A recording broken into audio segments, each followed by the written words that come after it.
नमस्कार मित्रांनो, पुरोगामी म्हणून ओळखल्या जाणाऱ्या महाराष्ट्रात गेल्या काही वर्षांपासून महिला अत्याचाराच्या घटना वाढतच आहेत। धक्कादायक म्हणजे नराधमांनी कोवळ्या अजाणत्या जीवांनाही सोडलेलं नाही। ज्या चिमुकल्यांचे दुधाचे दातही पडले नाहीत अशाही चिमुकल्यांना या नराधमांनी ओरबाडले। यापेक्षा दुर्दैव ते काय। या घटनांनी महाराष्ट्रच नव्हे तर संपूर्ण देश हादरला। त्यातून आंदोलने झाली, सरकारकडून कारवाईचे आश्वासनही देण्यात आले, पण महिला आणि चिमुकल्यांच्या इज्जतीसोबत चालणारा हा खेळ थांबेल की नाही ही शंका अजूनही मनात कायम आहे। याआधी अशा प्रकारचे अनेक दुष्कर्म झालेले आहेत। कोर्टाकडून गुन्हेगारांना शिक्षाही होते, पण त्याला खूप उशीर लागतो। तसेच न्यायव्यवस्थेत पळवाटाही असल्याची जनसामान्यांमध्ये भावना आहे। 2013 मध्ये मुंबईत शक्ती मिलमध्ये सामूहिक बलात्कार झाला होता। त्या आरोपींना पकडले तेव्हाही असाच संताप व्यक्त करण्यात आला। 11 वर्षे उलटली, पण त्या आरोपीला अद्याप शिक्षा झालेली नाही।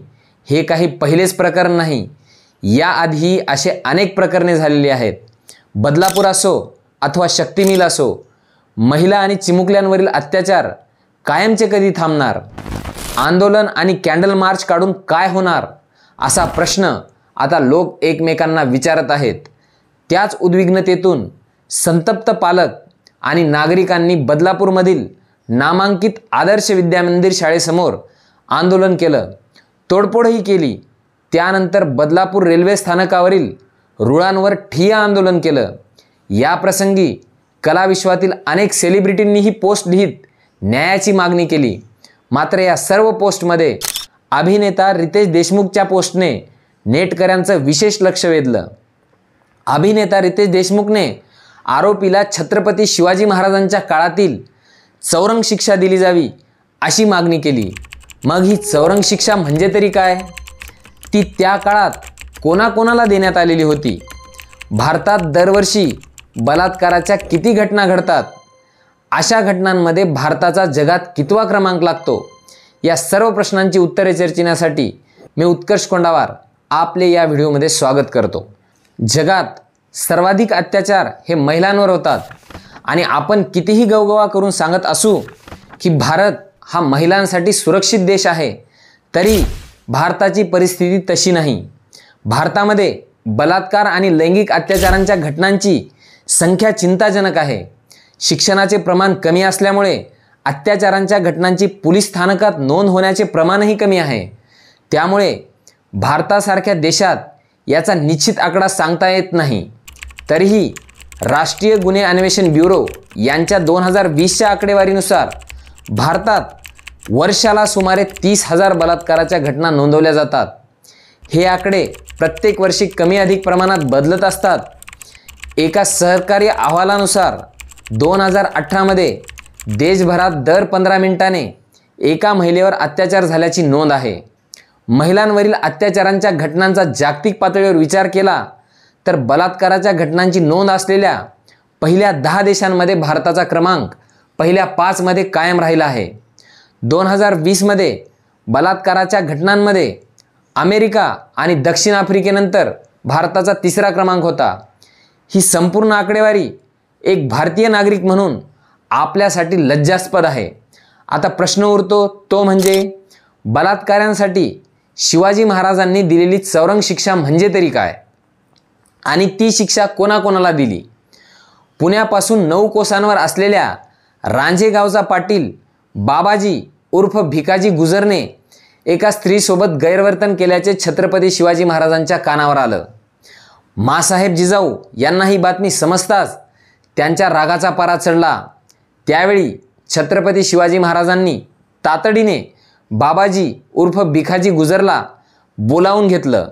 सर्वांसमोर महाराजांनी त्याची चौकशी केली आणि चौकशीअंती बाबाजीचा गुन्हा सिद्ध झाला। गुन्हा इतका गंभीर होता की त्यासाठी साधी शिक्षा दिली तर रयतेत उठसूट कोणीही दुष्कर्म करेल याची महाराजांना जाण होती। तेव्हा त्यांनी बाबाजीला चौरंगाची शिक्षा देण्याचं फर्मान दिलं। महिलेसोबत केलेल्या दुष्कर्माबद्दल त्याचे हात-पाय कलम करण्यात आले। हात-पाय कलम केल्यानंतर त्याच्या जखमा गरम तुपात बुडवल्या गेल्या। गैरकृत्याला माफी नाही, मग तो कोणीही असो, याची जाण सर्वांना व्हावी, यासाठी महाराजांनी चौरंग अशी कठोर शिक्षा दिली होती. या शिक्षेनंतर त्याच्या पालनपोषणाचीही व्यवस्था महाराजांनी केलेली होती.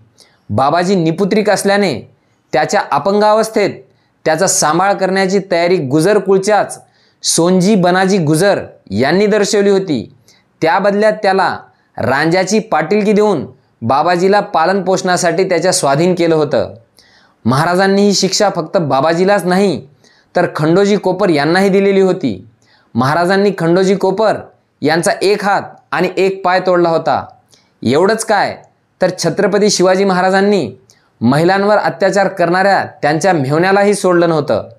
प्रसंग असा की महाराज कर्नाटक स्वारीवर असताना धारवाडजवळील बेलवाडी जिंकण्यासाठी महाराजांनी त्यांचा मेव्हणा सखुजी गायकवाड यांच्यावर जबाबदारी दिली. किल्ल्याचा किल्लेदार मारला गेला, परंतु त्याची पत्नी सावित्रीबाई देसाई हिने लढाई सुरूच ठेवली. तिने हा किल्ला 27 दिवस लढवला. संपूर्ण कर्नाटक प्रांत शरण येत असतानाही एका स्त्रीने आपल्याला इतके झुंजवावे याचे वैषम्य सखुजी गायकवाड यांच्या मनात होते. विजयानंतर त्यांनी सावित्रीबाई देसाईसोबत गैरवर्तन केले. ही बातमी महाराजांपर्यंत पोहोचताच महाराज संतापले व त्यांनी त्यांच्या मेव्हणा सखुजी गायकवाड यांचे डोळे काढून त्याला आयुष्यभर तुरुंगात डांबले. चौरंग शिक्षा दिल्यानंतर महाराज जखमांना तेलात किंवा तुपात का तळायचे असा प्रश्न तुमच्या मनात येत असेल तर त्याचे उत्तर आहे, असं केल्याने नसा बंद व्हायच्या, रक्तस्त्राव थांबायचा, पण व्यक्ती मरत नसायचा. चौरंग शिक्षा म्हणजे फक्त हातपाय तोडायची होती, त्या आरोपीला मृत्यूदंड द्यायची नव्हती. खरोखर आजच्या घडीला अशा शिक्षेची गरज आहे का? फाशी किंवा मृत्यूदंड देऊन क्षणात आरोपीला मुक्त करण्यापेक्षा त्याचा चौरंग करून त्याला रोज नरक यातना व्हाव्यात, ज्यातून कोणताही नवीन आरोपी तयार होणार नाही. आजच्या आरोपींना चौरंग शिक्षा द्यावी काय, यावर तुम्हाला काय वाटतं कमेंटमध्ये नक्की कळवा. आणि हो, शिवाजी महाराजांचे स्त्रियांविषयी धोरण जाणून घेण्यासाठी कमेंटमधील व्हिडिओ लिंकला क्लिक करून किंवा एंड स्क्रीनवरील व्हिडिओला क्लिक करून व्हिडिओ नक्की बघा. भेटूया पुढील व्हिडिओत. तोपर्यंत जय हिंद.